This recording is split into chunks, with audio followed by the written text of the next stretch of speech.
some people listening right now may not understand exactly what you just said, right? You're going to think that guy's off his rocker. Yeah. Oh, you're from Detroit. I'm like, yeah, it's not the old Detroit. When the pandemic hit, everybody got really comfortable with shopping and buying things on their phone. If you can actually be part of change, I think that gives us something a little bit more insightful. The entire global economy is used to order everything now. We're producing less, but the monetary system hasn't caught up with how fast we can ship things.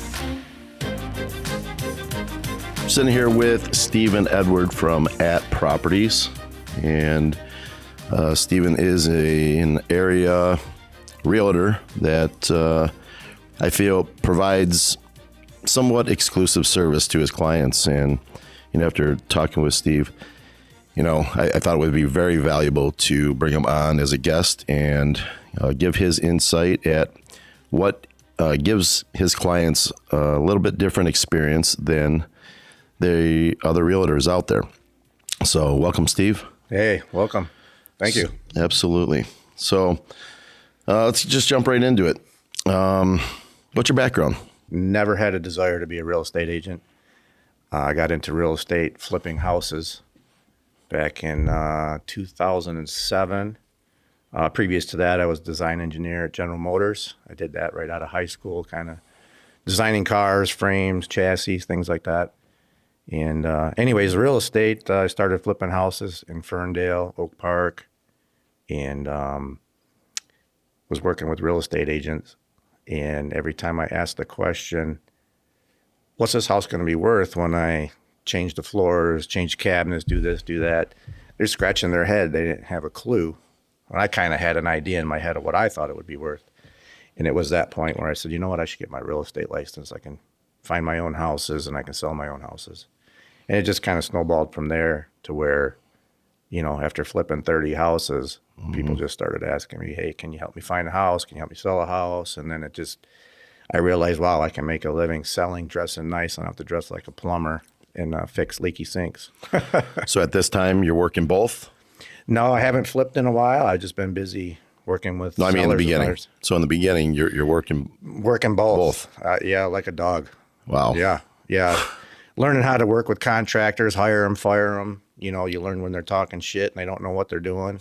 You learn real quick when you're spending the money. Contractors? Contractors. They do that, really? Yes. Come on. Kidding me. It's hard to find a good contractor that you can actually rely on. Yeah. So, yeah, I went through the ropes and, it was a great experience because you learn how to communicate with them. You just kind of, you learn the ropes. Yeah. I guess that's what I'm saying. I 100% agree. Yeah. So you end up loving real estate. You love helping people. You love, you're seeing through your course of learning yourself what is missing in the real estate market with connectivity and the agent, I'm going to guess. Yeah. Because you were dealing with agents yourself. So you're like, hey, I could probably do this a little bit better than they're doing it. Yeah, that was my exact thought.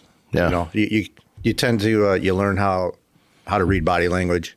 You can tell when someone's BSing you, and when I walk into a house, you can tell if something's thrown together or if it's done correctly, if it's been maintained, it's organized. I mean, that plays a lot into the value of the property, but to be able to see things that a typical buyer doesn't, I think is extremely helpful. Kind of gives you the edge of other agents that maybe just have a license and don't have that hands-on experience. Absolutely. So if you had to pick one major thing that sets you aside as a subject matter expert in your area for your clients, what would that actually be? What separates you? Being able to actually understand what the client's looking for. And they may not even know what they're looking for.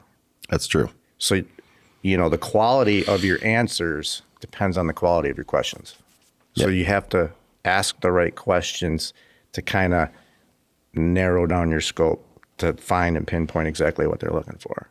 So do you find ever that they come in, they start talking to you, they have this whole idea of exactly what they're going after, and after a vetting process, they have completely shifted? Absolutely. We'll go from looking at a condo downtown Detroit to buying a house on the water. Wow. So that's a drastic shift there. Yeah. And it could be because of relocation and think they might want to be in close proximity to work, you know, but then, the lifestyle aspect of, okay, after hours, after work, this is what I like to do. So then that becomes the 4-liter, you know what I mean? So then you end up focusing on, this is what's more important to me. Yes. So the whole idea is listen to your customer. Yeah, absolutely. Listen, pay attention to the details. Yeah. A lot of times you don't have to ask questions. You just listen. Absolutely. And the answers come. Yeah. It was one thing that through my years of sales has always frustrated me. And that's why I became a different salesperson than most of, the people that I was rubbing elbows with, is that I didn't want to sell. I just wanted to offer, give them something that, they potentially see the value in. And that's in the deliverance, what I'm giving them, the realness, the truthfulness, and the care and compassion that goes along with it. Most of my other guys were, it was all about the money. That's it. I mean, they're chasing that commission, and that's the motivator, and they lose sight of the personalism and listening to the details from the customer. What are the needs? Is it actually something they need? I'm not going to sell somebody something they don't need. If I really believe in the value of what I am, offering, then I'm trying to merge that value with their life and lifestyle and how it benefits them. So I can appreciate that you listen to the client, you maybe alter them into a different direction, and some people would be a little scared to do that. Honestly, I mean, it is very scary, but if you're in the business to chase commissions, you're in the wrong business. How do you see the real estate industry evolving over the next 5 years? I mean, obviously right now we have high inflation. We have high interest rates because those follow inflation. If you listen to all the experts, they're saying we're going to see pretty normal, typical appreciation over the next 5 years. But I also see real estate going through a global transformation coming up with, I want to say, the beginning of incorporating digital assets, where, they're looking at digitizing assets. Real estate is one of them because each house is different. So it's something that they could digitize or tokenize, I should say. I'm using the wrong term. It's tokenize. Okay. When you tokenize something like that, that's going to allow for people who have never invested in real estate be able to buy a piece of that asset. So if you wanted to ever invest in, some multifamily building or hotel, downtown Detroit, for example, it's not too many people that got 10, 20, $30 million to do that. But if it's something that's been tokenized, you can buy a small portion of it. You can buy $500 or $1,000 worth. So basically stock in a multifamily. Yes. Interesting. And by being able to tokenize real estate, it also opens up different ways to buy and sell the real estate, because when it's tokenized, it'll be on a blockchain, which also provides a security layer where nowadays you go to a title company provides you, yes, it's got a warranty deed, there's no liens on the property, where once a property is tokenized, that's automatically there and you can completely bypass that. You can sell a property from person to person with this trust layer. Everything's built in the blockchain, and you can go from person to person, and you're getting warranty deed. You're all good. So that's going to revolutionize real estate. So some people listening right now may not understand exactly what you just said, right? You're going to think that guy's off his rocker. Yeah. Where are you getting the data that supports your way of thinking? Yeah, another good question. If you would just watch news headlines or read headlines in the newspaper, you're just never gonna scratch the surface of it. Sure. This is deep dive research that I follow daily, and if you look at how banks are positioning themselves, that gets you into kind of the blockchain, crypto news. Okay. And then you see how that spiders out into the global economy, with real estate being, one of the bigger markets that this is going to affect. Yeah, I mean, first of all, I mean, we can't take away from the fact that real estate is one of our largest assets, period, right? And just lifestyle. I mean, property is everything. It is everything. If you don't understand that, you better educate before you buy your first property. Understanding, what the loss ratio is, understanding the interest rates, understanding the effectivity, but now understanding how technology is going to impact purchases. That's an interesting topic.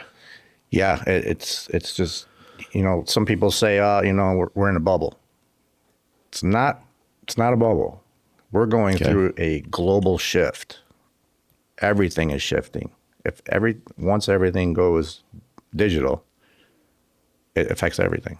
So how much of your real estate community currently you feel is in this this way of thinking that supports this projected outlook? That's a great question, because everybody I talk to and I bring it up, they're like, well, I could see it down in the future. What they don't realize is they've been laying the ground rails for this system for over 10 years. Okay. And if you look at the growth of, let's say, Amazon.com starts out selling books online, right? And the growth the growth was nothing. And then all of a sudden, boom, it starts skyrocketing. It does a parabolic move, is what they say. Yeah. Once that starts rocketing, then everybody wants to jump in. Sure. You already missed the train. So this is very true. I used to trade options, and I lost my ass. But the one thing that it did do for me is it opened my eyes into how the pieces move. What's going on is never going to happen to me again. I'm going to be ready for the next big thing. Yeah. I mean, we had the computers. That was a big thing, the .com, and this tokenization of assets is the next big thing. And I think everybody should pay attention to it, because everybody can see it and feel it right now. If you're not talking about it, you can definitely feel it, that the dollar is going down, down, and down, and down. I mean, a loaf of bread, that analogy. I don't think anybody can disagree with you on that right now. I mean, that's definitely something that's a touchy topic. We're all feeling it. There's a lot of chess pieces being moved around that are creating that cause and effect. Yeah. So, I mean, even the biggest developer in China right now just defaulted. So their economy is starting to crumble. That real estate economy is starting to crumble. And don't think that it doesn't have an effect over here. Well, I mean, with inflation where it's at, home values where they're at, the market liquidity where it's at right now, I don't think we have much of a choice. But for something drastic to occur, I mean, I don't think anybody would want to see, except for investors, the 2008 market crash all over again. Right. But I think that things like that are very real. I think they're inevitable. History repeats itself. I mean, I think that's throughout many, many centuries. I mean, you look at the history books, just look at the data, it's there, and I feel that we're in that trend right now. I feel like things are going to maybe not pop in sort of sense, but I think that things cannot keep sustaining the way that they've been. Talk about forbearance. I mean, I'm sure that's something that you understand very well, and all these people that kind of got blindsided during COVID and had no idea really what that word actually even meant. As unfortunately I was part of that. We heard this amazing thing, by our mortgage company, and that we can defer the loan out and put the money that we owe on the back end. I mean, nobody's really working at the time. Everybody's glued to their houses, and, it's mandated. So everybody's like, yeah, that sounds great, man. We don't got to worry about anything. And we have more money to actually spend, internally to, keep our lifestyle going and support our family. And all of a sudden you get the wolves, stripped from you. It's immediate. Sticker shock, like what just happened here? You go to refinance. I have to catch up the loan to refinance. Yeah. This is crazy. I think a lot of people mistaken the word forbearance with forgiveness. Mm-hmm. It's like every time the government comes out and says, hey, we're to help. Yeah. We're here to help. Yeah, You're in right. trouble. Yeah, you should probably definitely look a little bit deeper because Yeah. it never ends up a help. That's Yeah. for sure. Yeah. So, all right, let's move on.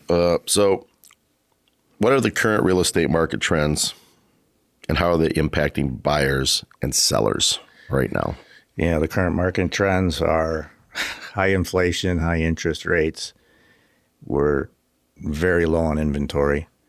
Reason we're low on inventory is, the majority of buyers over the last, let's say, 8 years were able to either purchase or refi, 3%, Sometimes lower than that.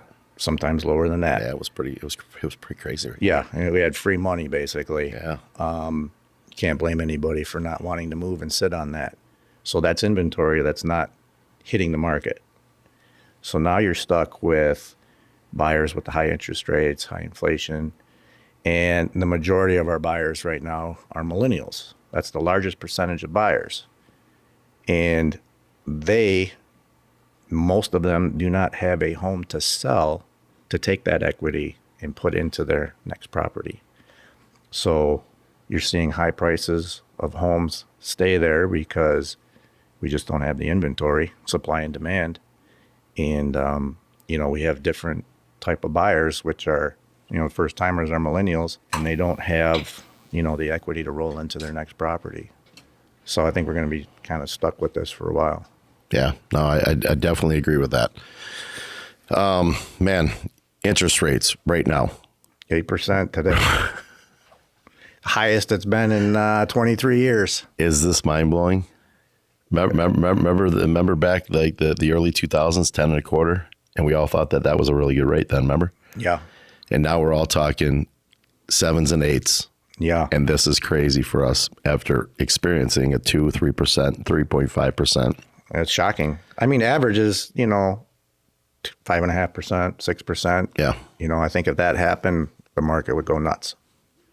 As far as like buying activity would definitely increase. So what was interesting, I think, comparative to past, experiences that we've had with a fluctuating market, was the amount of equity that these homes were seeing at this low 3% interest rate. I mean, it was staggering, So now you kind of tie that, roll that factor in that you're able to get all this money for the house. The market is just completely liquidated. I mean, there's almost no inventory. I mean, you know that. Yep. And when you do find it, I mean, there's more realtors than there is homes to sell or properties, right? That is true, but they are dropping like flies too, because during the pandemic, anybody could stick a sign out in front of the house and it would sell. Sure. So now we're finding out who there were bid wars. Yeah. Homes were going for over the value. I mean, people were waiving home inspections, Crazy. appraisal guarantees, all kinds of crazy things. Yeah. It was pretty nuts. I listened. I was part of some of the stories. Yeah. But I mean, most of the inventory out there now, it's 40-year-old inventory, unless you're buying something new. But, most of the buyers now, they come out there, you're paying the high interest rate. Houses are 40% more than they were, 2 years ago. When they go in there and they look at the house, they want it perfect. They don't want projects. If I'm spending this top dollar, I want the house to be. Yeah. So it's already updated. Yeah. Okay. Yeah. They've already invested the money.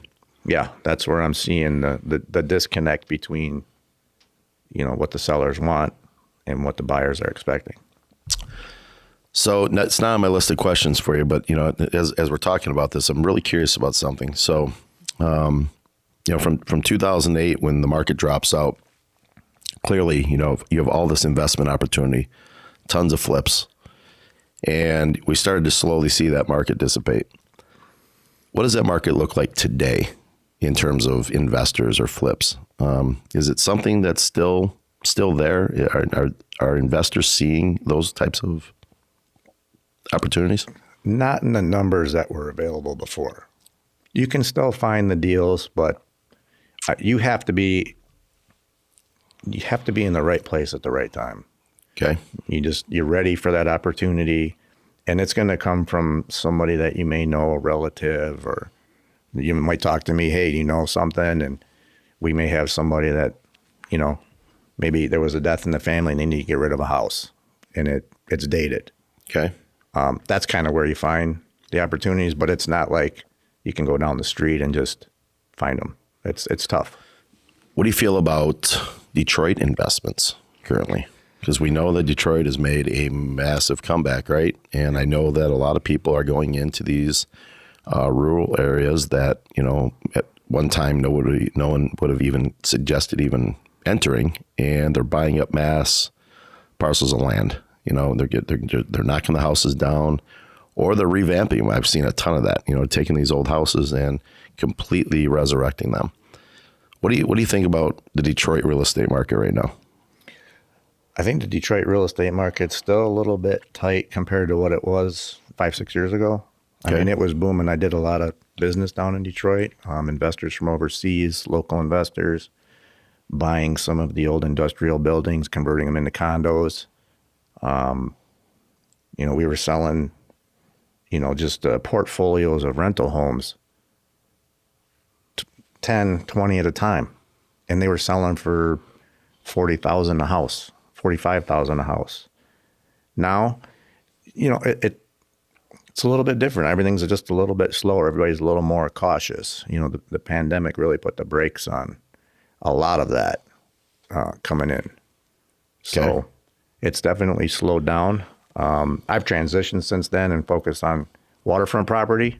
But I think what Detroit started with Gilbert, I think was just amazing because it really put Detroit back on the map again. Man, did it ever. You take people down there that haven't been there in 5 years and they're like, holy cow, it's a completely different city. I 100% agree with that. I mean, and it started out, just from the immediate downtown area, worked its way out about a mile or two, but they've done really well at expanding that out. I mean, they're moving.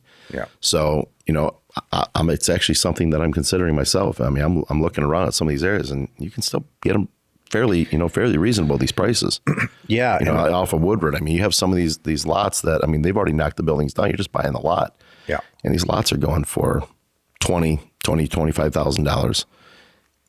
That they're going to work their way down eventually. I mean, this is only a couple miles off of the beaten path of where they've already, resurrected. So Yeah. I think that it's something to really heavily consider. Yeah, in the very beginning, there was a couple of large developments that hit the news headlines, but they failed. And the reason they failed was because Detroit wasn't quite ready for that scale of condo or development. It was basically overpriced. Okay. But now that they've got several years under their belt, you're starting to see more and more traction with some of the developments down there that are bringing up those values to allow somebody like yourself to come down there and actually, have a success story with something that you've done down there. It's definitely opportunity for it down there. Yeah, and I even think, just even being part of that rebuild of Detroit, just in general. I mean, just to say that you had a little hand in it, I think is some value. I mean, making profit or off of an investment is one thing, but if you can actually be part of change, I think that gives us something a little bit more insightful that, we can be proud of. Yeah. Yeah. You see more and more people just walking around down there, just having fun and experiencing Detroit for the first time. It's a good time down there now. Yeah. A lot of people we see out of town, they're like, "Oh, you're from Detroit." I'm like, "Yeah, it's not the old Detroit. You've been in town lately." And they're like, "No," I say, "You need to come check it out. It's an amazing place." I now. mean, we've got all our sports teams down there. Yeah. We've got 3 casinos. and We've got 100. they're doing all right. The Lions are doing pretty They're good doing right pretty now. good this season. So Detroit's on the map right now, huh? They are. They're Absolutely. all the buzz. Yep. So, all right. So, an interesting topic that me and you had talked about a few weeks back was, I had spoken with a broker. You remember this conversation? And talking about, so, we're on the topic of investors, and an interesting, topic came up from, my broker, was that these investors are dumping off properties. I mean, they're pulling the equity. They're not dumping them off. They're pulling the equity, and they're preparing for what they feel across the board is this next pop, right? So they don't want to be left holding the bag like they were in 2008, and they lost all the equity, all the home values just tanked completely out. And this source was, pretty well connected across, about 6 states locally here. And they say it's on its way, and I would think that from the broker standpoint, they see it from a different angle than the real estate agent. Would you agree with that? Yeah, absolutely. Okay. Have you heard anything in your market that is something that is being watched? Well, typically the real estate market will follow the commercial real estate market. And I think we've all seen the shift in commercial real estate as far as more and more people working from home. So you have all these buildings that are vacant, not being used. Typically, you'll see residential real estate will follow the same type of pattern. It just takes a while for it to catch up. I do follow, if you follow some of the Sun Belt states, California, Florida, there's a ton of international money that comes in and out of there. They sell 365 days of the year. They don't have the cold seasons. And they're saying they're starting to see this slowdown. People are kind of backing off a little bit. So I think it's only natural that we're going to start seeing it here. That's kind of my short answer. Okay. What do you think timeline's looking like? That's a tough one because we have so many things up in the air right now. Interest rates, the inflation, this whole digital monetary system. Any one of those changes just a little bit can change the direction of real estate. So it's kind of hard to tell, but I keep going back to the monetary system because I think that's going to be the biggest shift that plays a role. Okay. They launched the FedNow system in July this year. And I don't think a ton of people actually even know about it, but it's the first step in going digital payments. The pandemic, I guess to put it in perspective, when the pandemic hit, everybody got really comfortable with shopping and buying things on their phone because you were forced to. Mm-hmm. So would you agree that a lot of people got comfortable with ordering online and having stuff delivered? I'm a victim. So see what I mean? Every day. So actually this morning, literally. So we're out of toothpaste or soap. Instead of going to the store, I mean, it's busy lifestyle. Yeah. I think that's what it is, right? I mean, we're all so busy. And we have found a way that we can take advantage of closing those gaps and generate more. We can do more now with our time. Yeah, no, and it's 100% true. But on the other side, it's, the entire global economy is used to now, order everything now. We're producing less, but the monetary system hasn't caught up with how fast we can ship things.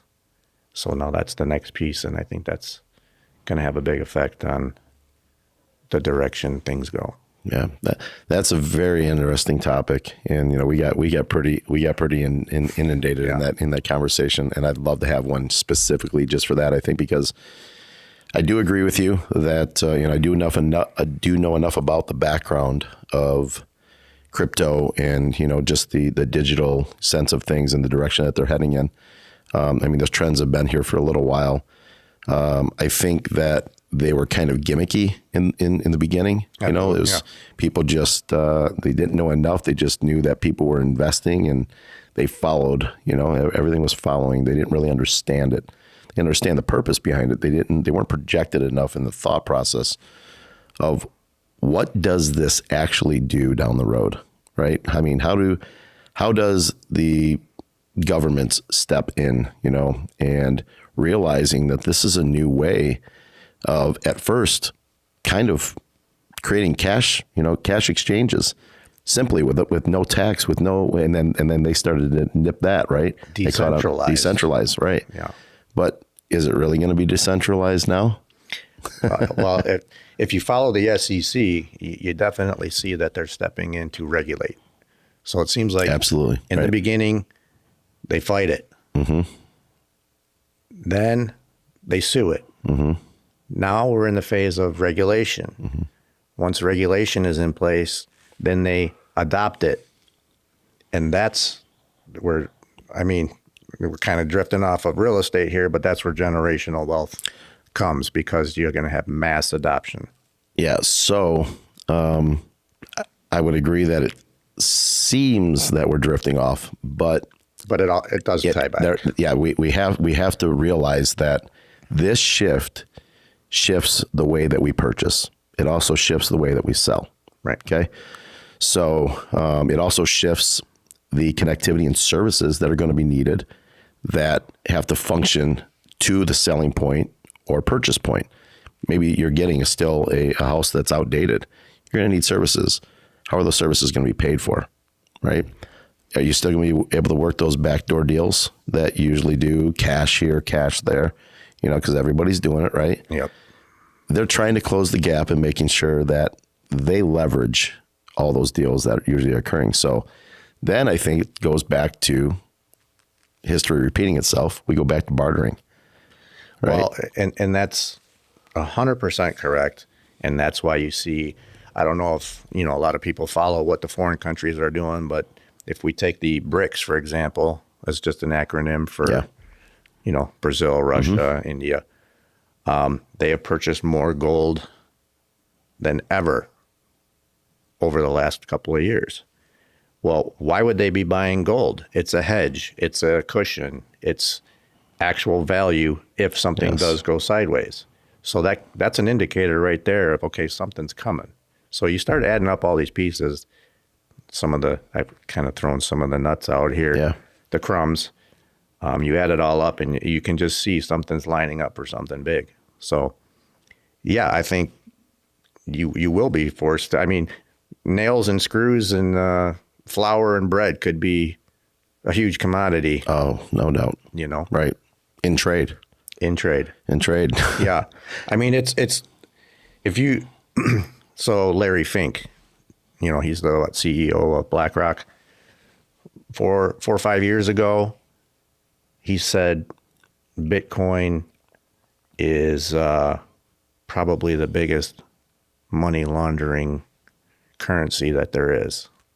Don't quote me exactly, but he did say, it's for money laundering.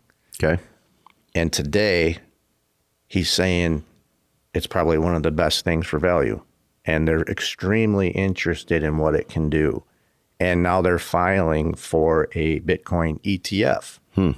So here you're telling everybody it's nothing, don't pay attention to it, it's for money laundering. Now you want a Bitcoin ETF? That's maybe in the beginning is completely opposite.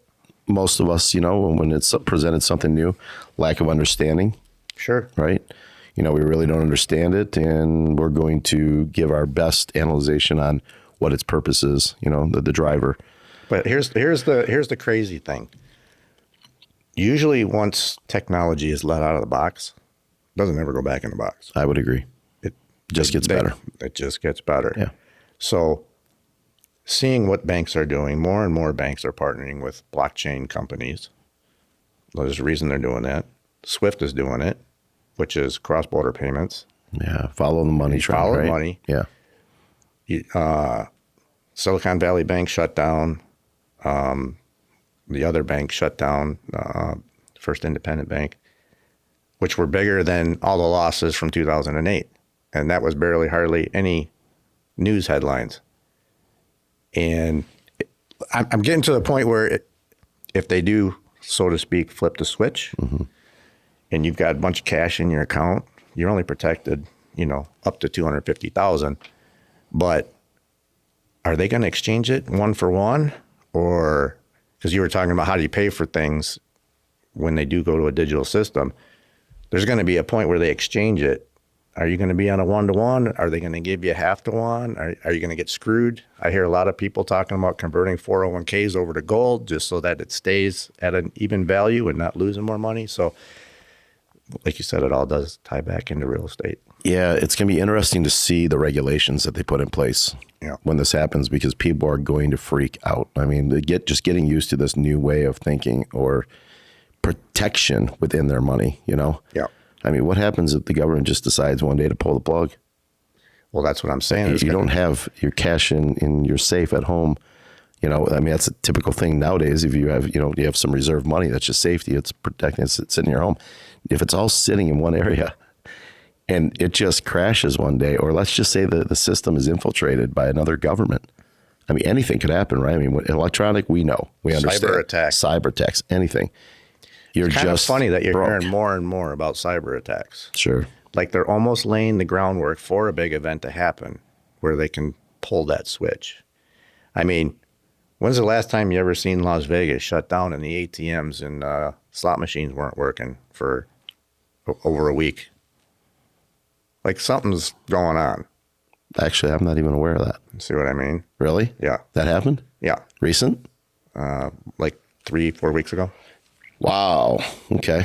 So why, there's more and more talks about cyber attacks. Why all of a sudden? When you're talking Preparation. They know it's coming, they're right? testing the systems. They're testing them. I mean, Interesting. that's what I think. That's actually it's a good outlook. I like it. So if there's anything that you could suggest a seller getting ready to sell their home currently, and they're looking to, create the best value for what they're getting ready to sell, what would be probably your top 3 topics for somebody getting ready to sell their home and helping them, prepare for that before they even hire somebody like you? I think the first thing would be have a good idea of where you're going to go when you sell. Do you have a plan and what's your time frame? Because that allows us to lay the groundwork for the sale. Because obviously, you can still get deals out there. You just have to be prepared for it. Once they know that, then we can kind of get into positioning your property for top dollar.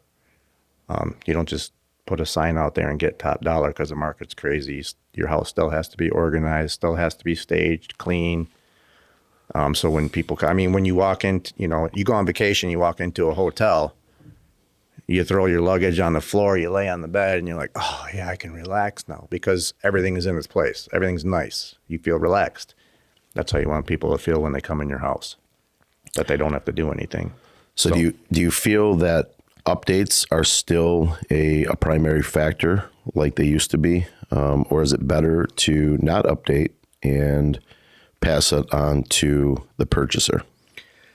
That can be decided when we do a walkthrough of the property. Okay.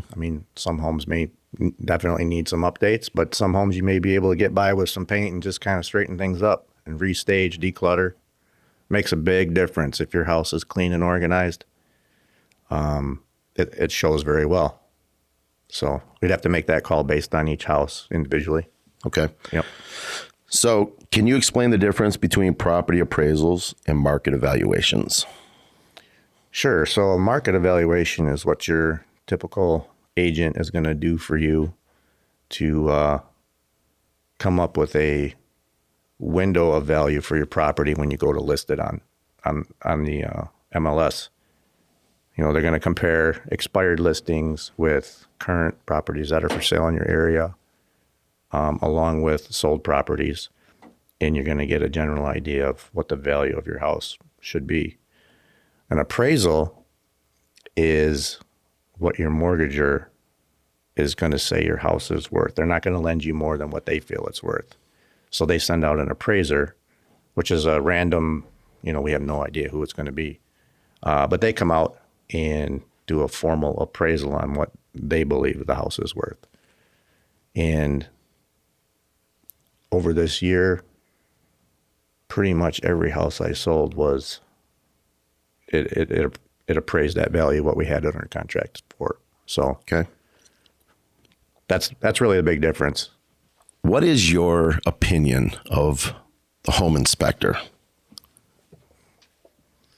I know I'm going to catch you a little off guard here. You probably work with some home inspectors, but so, us being obviously, in the contracting sector, we tend to see, and even as a property owner myself, we purchased, a few homes, and my experience has not always been on the positive side of it with a home inspector. Now, in our area, we follow code. Just by law, we have to follow what updates, and anytime an update is made, are those updates done appropriately. We know that there's a lot of property owners that, they'll get a bug to update something, and they may not even be aware that code is an importance, in something to follow. They just have an idea.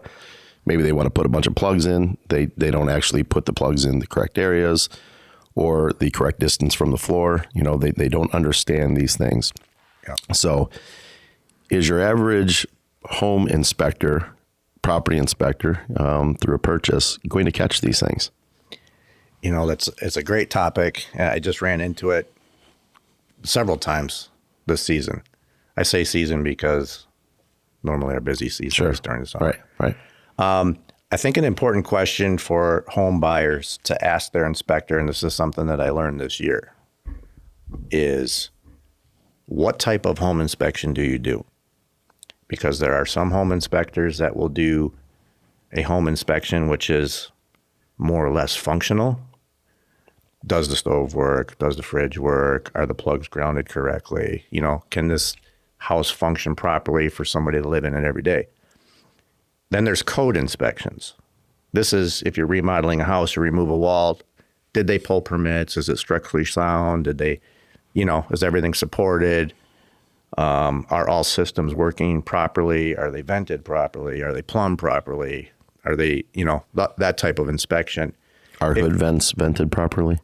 Yeah, we'll get into that conversation. Yeah, I had a bad one this summer that turned into thousands of dollars after it passed the home inspection. Maybe we should just get into it. That way you know the story. Yeah. I had a client, we hired a home inspector. I say we because I'm, representing my client. Hire the home inspector. We do the inspection. Goes through the appliances. Everything's working. Got washer, dryers, going.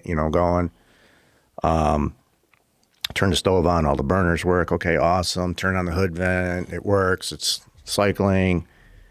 Pass the home inspection. Home buyers move in. They bring out their contractor, friend of theirs, because they want to do some updates to the house. And as he's doing the updates, he's like, hey, by the way, did you know, based on the output of this stove, which was 20,000 BTUs, by code, the hood vent needs to vent out of the house. Not only out of the house, through the roof, not through the sidewall, because if there's windows, the vents can get back in. Yep. The only way that they would have known that was if the inspector wrote down the model number, got the specifications, matched it to the hood vent. That would have been the only way to know that. But this guy was a code inspector, so he found it right away.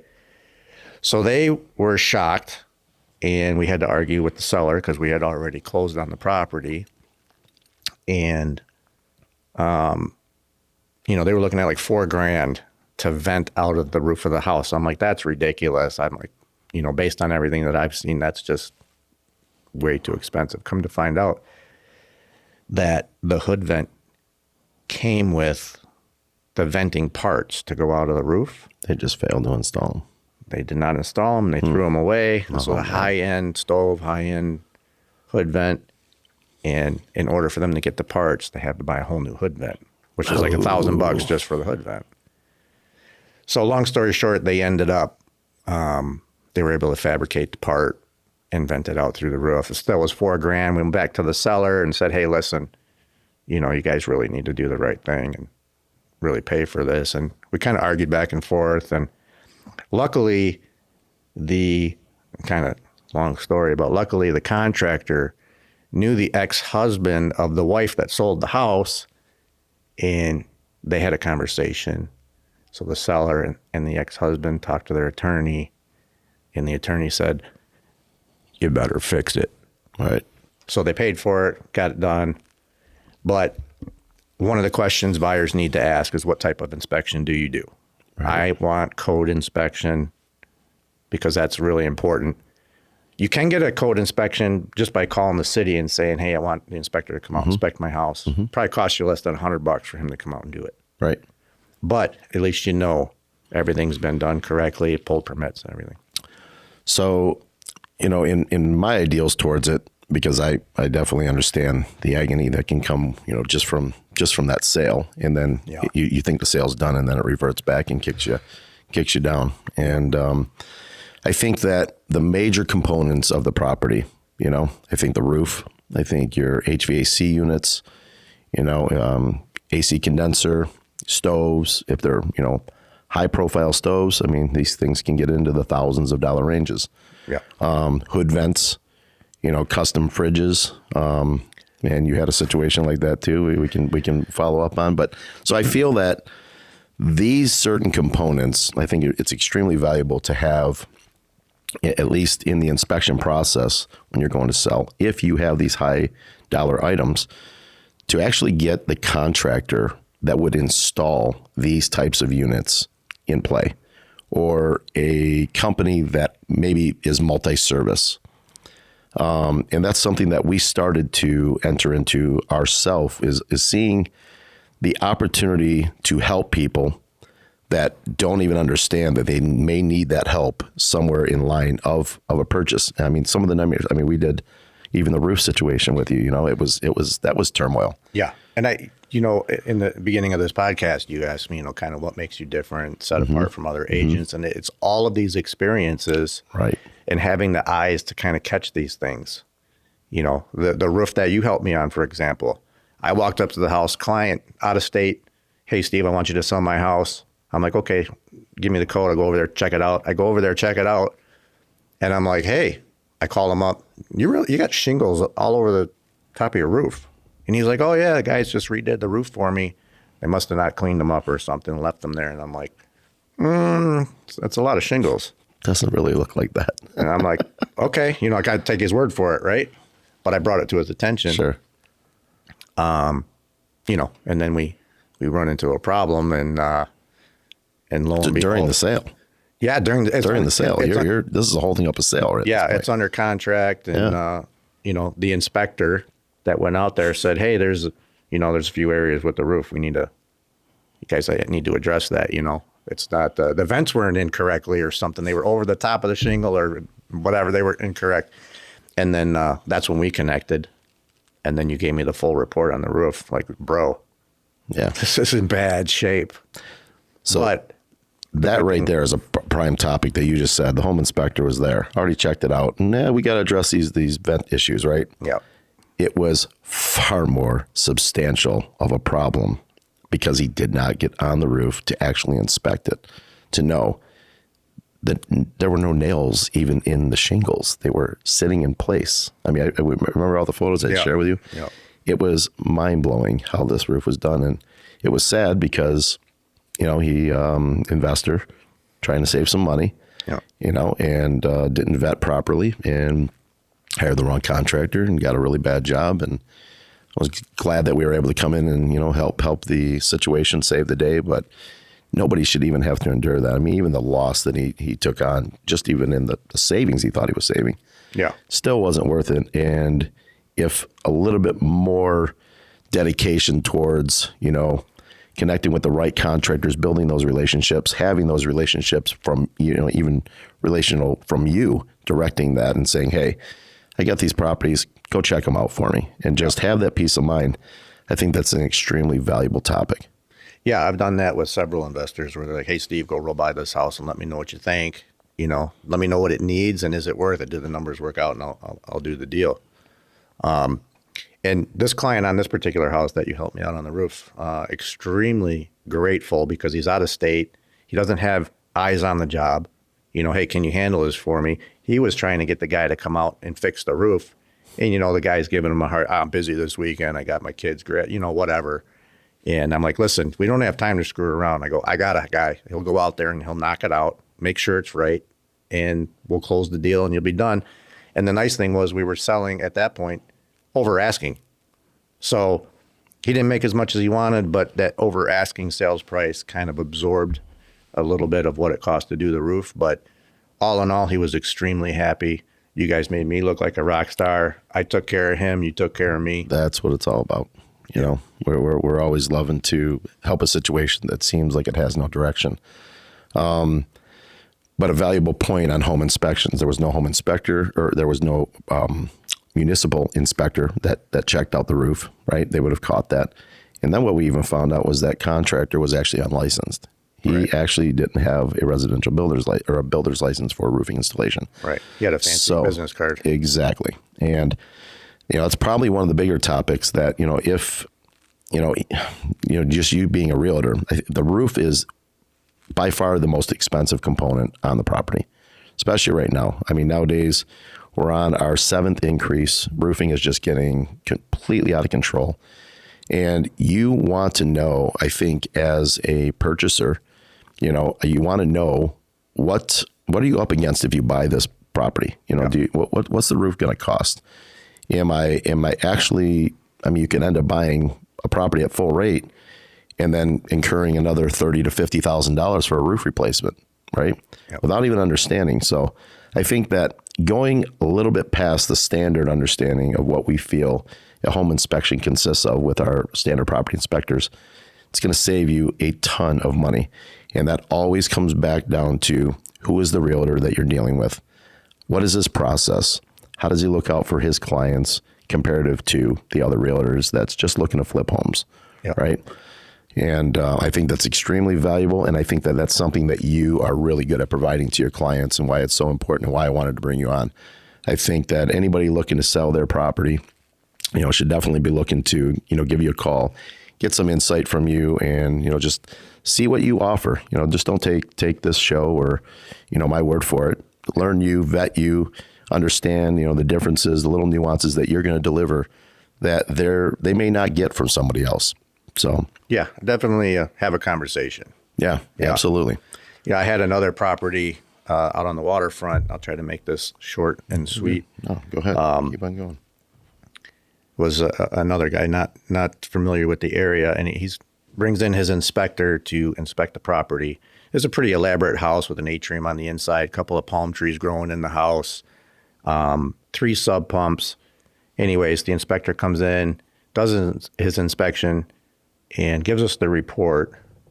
I should say the buyer's agent shares the report with us. Says, oh, by the way, there's a couple of major issues. I mean, this is a $700,000 house. I know it inside and out, and it's very well put together.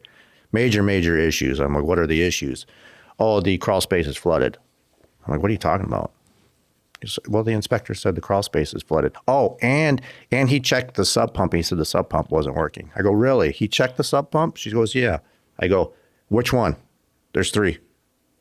She had no idea because she didn't go down there. I said, that's interesting. Yeah. I go, it's not flooded. There's 2 drain tiles down there. There's one on the inside, one on the outside. Water comes in around the house, goes in the drain tile, goes to the sump pump, pumps out into the sewer. That's how it works. So what was the motivation?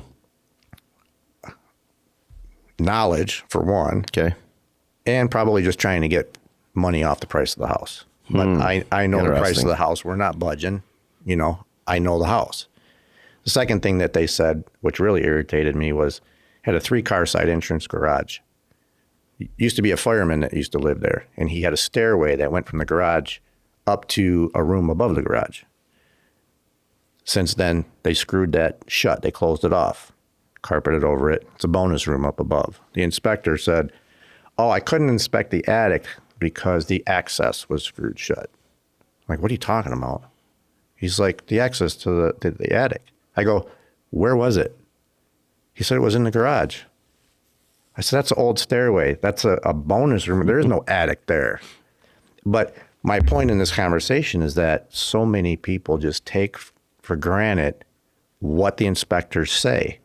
And a lot of times they don't know what they're talking about. I literally went to this other agent and I said, if I was you, I would go to your buyer, have him get his money back, and hire a professional to come out here and inspect it. And I'm going to be here along with the owner so we know for a fact that they're inspecting what they're supposed to inspect. So sure enough, they sent out a foundation specialist to come out, went in the crawl space. He grabbed some of the pea gravel down there, almost like the chef, He went like this. And he looked around, he activated the 3 sub pumps. He's like, this is perfect. This is how it's supposed to be. And he walked out of there. And we ended up closing the deal. But without having the experience or the balls to question the inspector, you know, they might have been asking for 25 grand off the price of the house. I said, no, we're not budging. Take it or leave it.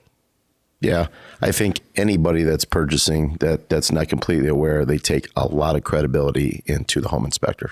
Yeah. Massive. Yeah. And that could end up costing them a drastic amount of money. Yeah. Absolutely. Or even costing them the deal. Yeah. Right. So do your due diligence, you know, make sure that you are going above and beyond. Take property purchasing very seriously. Analyze everything, you know, especially in a market like today. Make sure, because inflation is so outrageously crazy for all these components. I mean, we've seen, you know, even HVAC systems, you know, that just got inspected by a home inspector.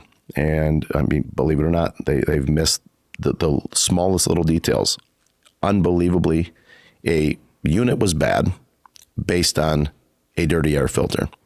That never got changed. Yeah, this is no joke. I mean, they literally were planning on, because of the home inspection, replacing this unit. And, you know, we had sent out one of our guys, and he analyzed it, changed out the filter, and no issues. Yeah. How do you miss something like that? So, yeah, by all means, don't take credibility, mass credibility. I'm not going to say every home inspector out there is a bad, you know, that they don't know what they're doing. You know, some of these guys are really good. Yeah.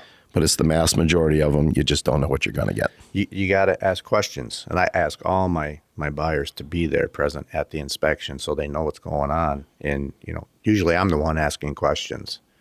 You know, I had another one where we inspected, it was a house that had a ton of windows. So it was a condo on the water. And some of the windows had some rot. Some of the cranks were bad.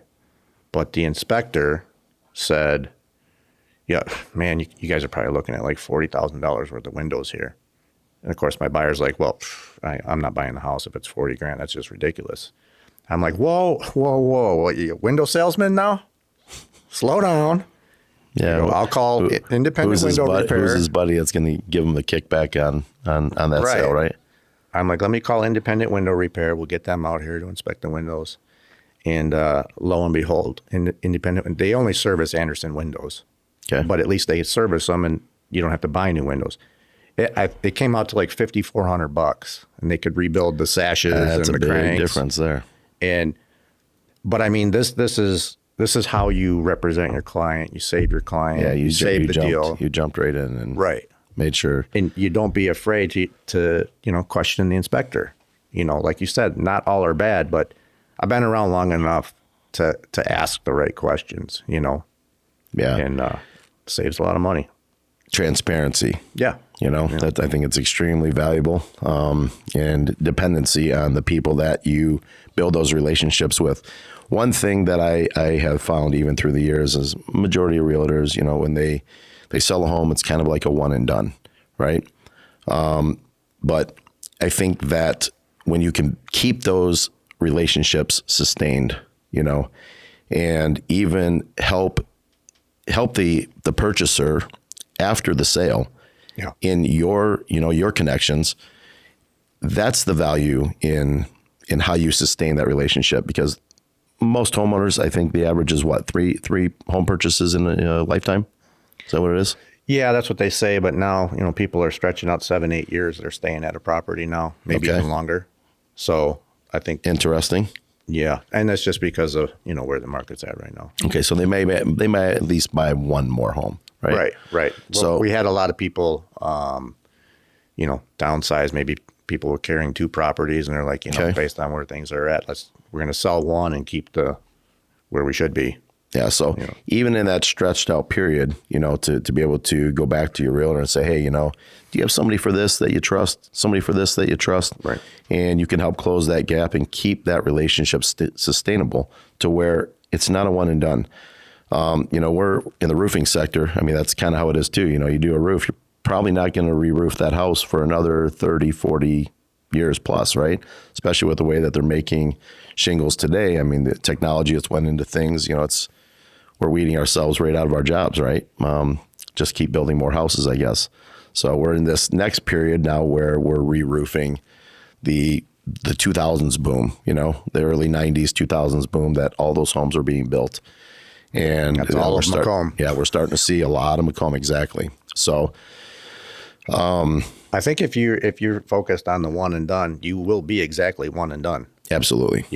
I mean, You have to be creative. For the market I service out on, a lot of waterfront properties, I see past clients, and they're my friends, every weekend. And my commission is, well, let me rephrase that.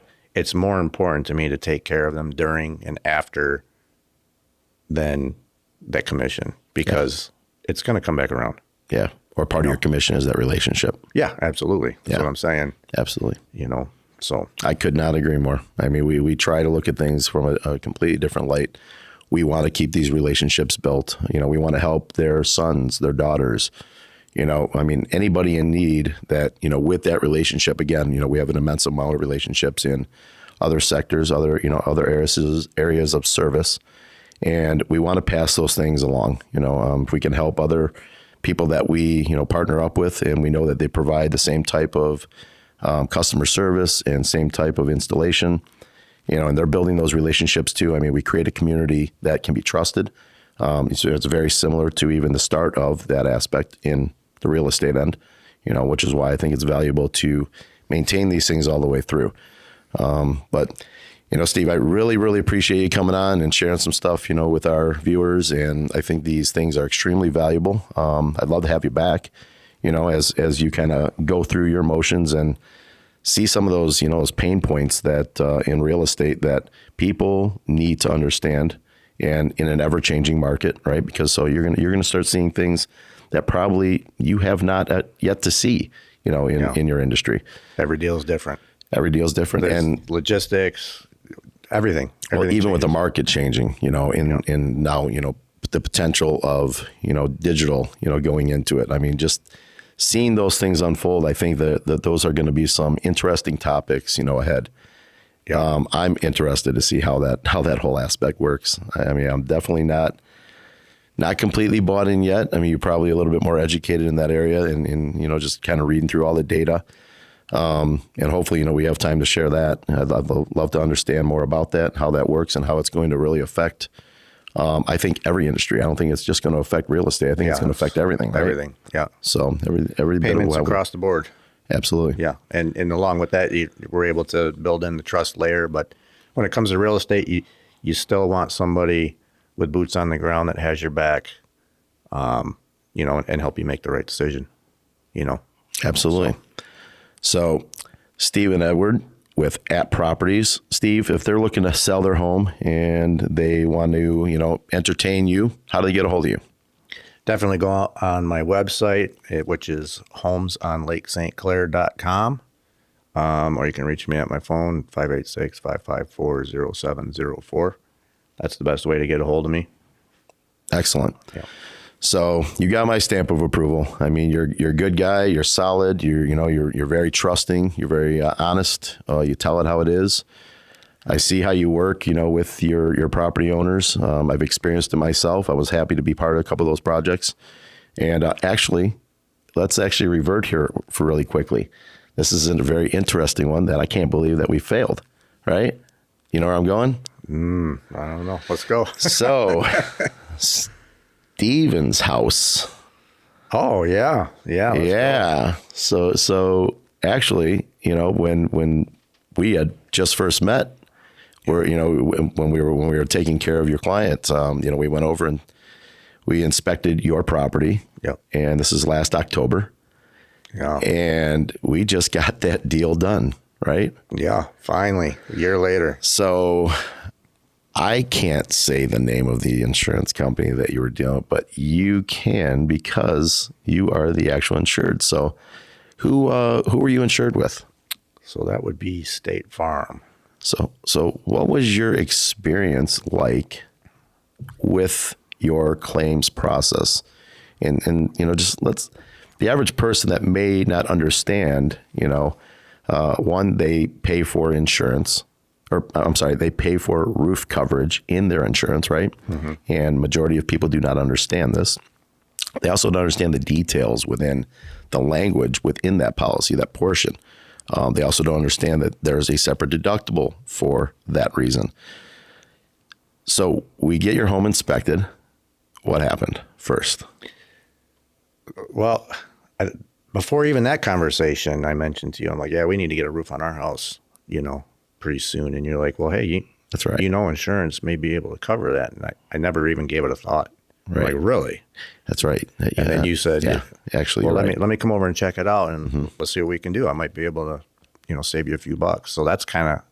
Yeah, so that's right. You were actually ready to pay out of pocket. I was ready to pay out of pocket. And I was ready to give you a really good price. But what's a better price than you not paying for it? Right, and that's exactly right? What you said, too. And you're like, let's inspect it. So anyways, you gave it the inspection, and then we went to battle with the insurance company. And you let us know right up front. You said, listen, State Farm's pretty tough to deal with.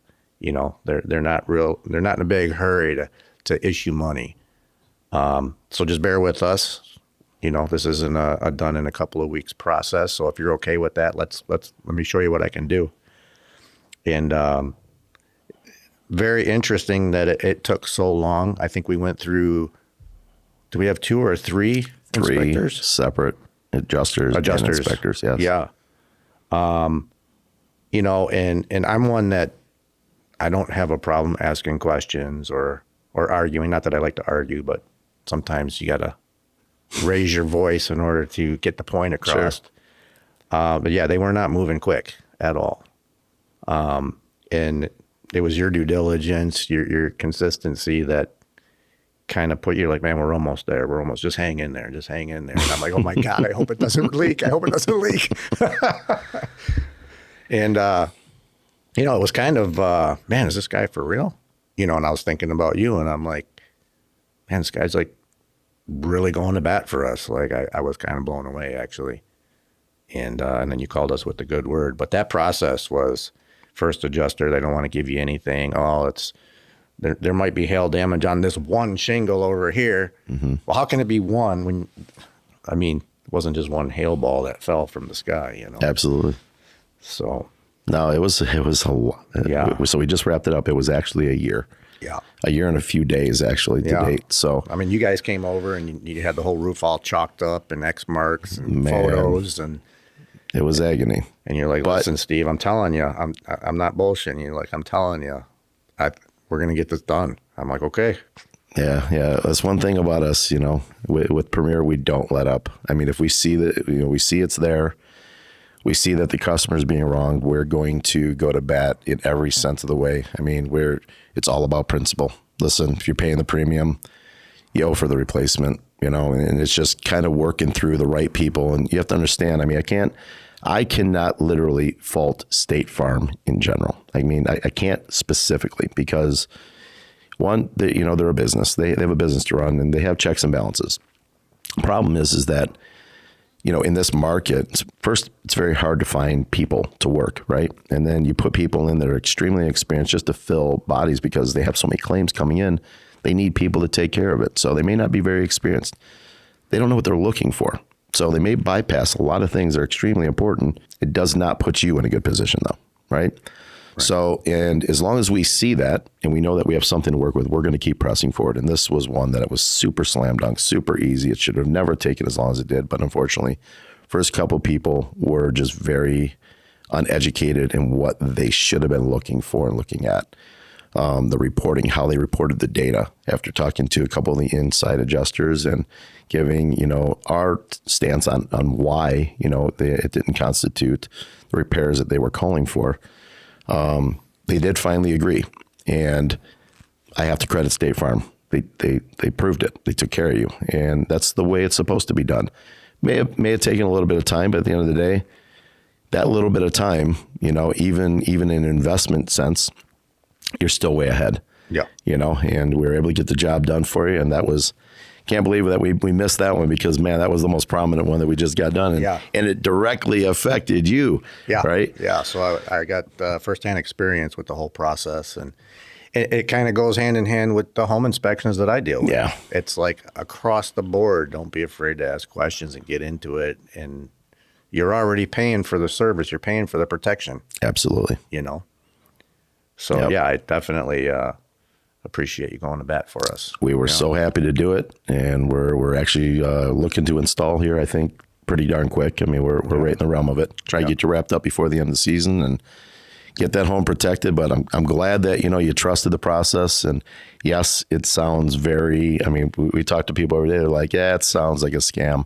It doesn't sound real. And it's very real. I mean, we, on average, save customers up to $3-4 million a year in savings. It's no joke. That's huge. It's a really, really big deal. I mentioned it to my neighbor as well, and that was exactly what, man, it kind of sounds a little fishy to me. And I'm like, you pay for insurance, right? Yeah.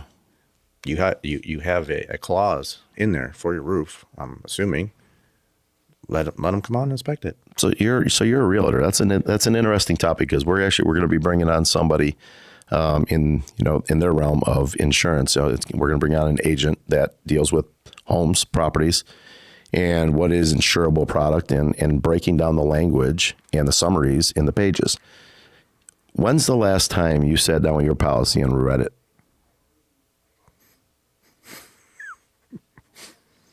You haven't, right? I read the roof section. Only because of the situation you were going through, right? Exactly. Yeah, but before that, I mean, I think typically when somebody gets a policy, they're like, what's my deductible? What's my coverage if it floods? I mean, those are kind of the basics, I think that's the average way of thinking, as long as I can keep that rate low, I want to pay a whole lot a month, and I just want to make sure I have protection. Well, do you really understand what that word actually, I mean, protection is a pretty broad word across the sense of what is insurable. There's many aspects of that, right? Yeah. Floods, riders, deductibles, adjustable deductibles, fixed deductibles. I mean, there's so many aspects to it. And all you're considering is, as long as I can meet that monthly payment, I'm good. Yeah.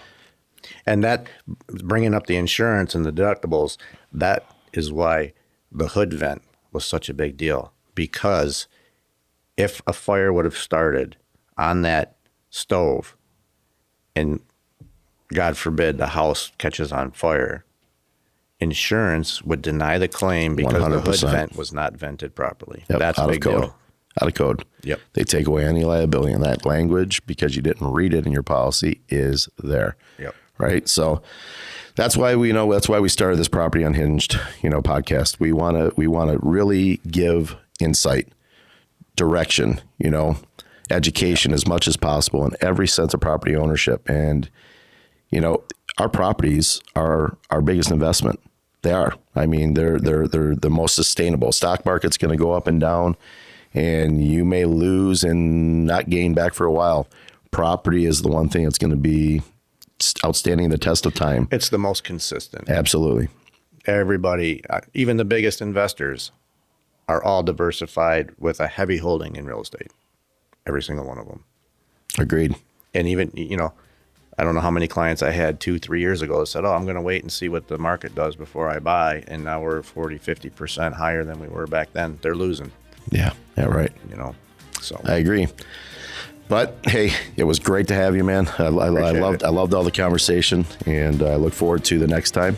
Absolutely. Appreciate it. And I look forward to finding out more about this whole digital aspect of change. Absolutely. And if anybody out there needs a roof, you definitely need to get a hold of Keith at Premier Roofing. I greatly appreciate that plug. That's nice. I like that. But again, thank you. I appreciate it very much, man. Yeah, thanks for having me. All right, you have a good one. You too.